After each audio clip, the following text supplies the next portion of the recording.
वार्षिक स्नेहसंमेलनामध्ये नितीन कुलकर्णींच्या भाषणाला विद्यार्थ्यांचा उत्स्फूर्त प्रतिसाद।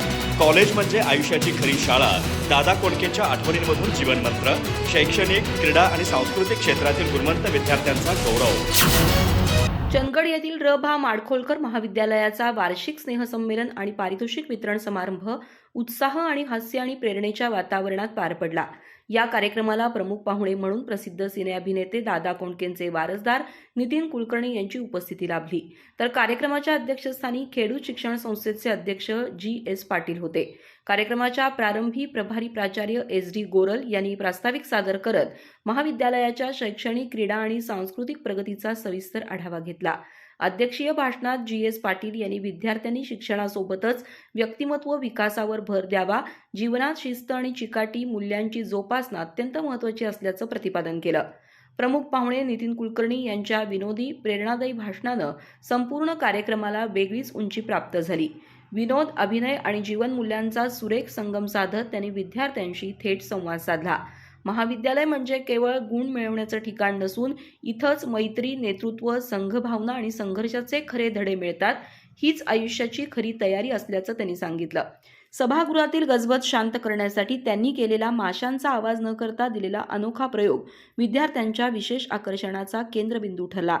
वेगळेपणा असेल तरच लोकांचं लक्ष वेधलं जातं, हा जीवनमंत्र त्यांनी या प्रयोगातून प्रभावीपणे मांडला। दादा कोंडकेंच्या आयुष्यातील विविध प्रसंग सांगताना अपयश, संघर्ष आणि विनोदाचं महत्त्व त्यांनी उलगडून दाखवलं।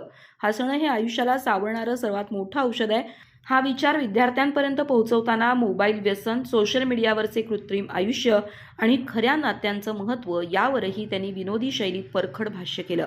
आई-वडिलांच्या त्यागावर भाष्य करताना नितीन कुलकर्णी भावूक झाले।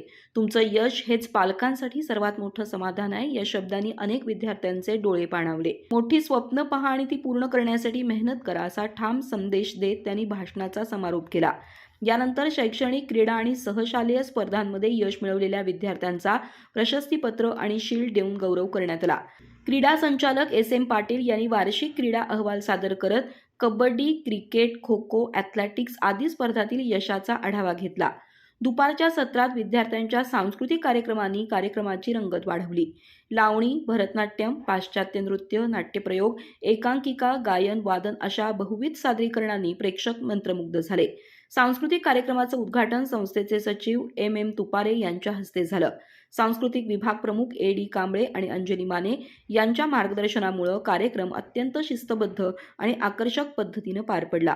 संस्थेचे उपाध्यक्ष एल.डी. कांबळे, खजिनदार ए.व्ही. सुतार, संचालक, माजी प्राचार्य, प्राध्यापक, विद्यार्थी आणि पालक मोठ्या संख्येने उपस्थित होते। अधिक माहिती आणि ताज्या घडामोडींसाठी आजच आमचे चॅनल सबस्क्राइब करा।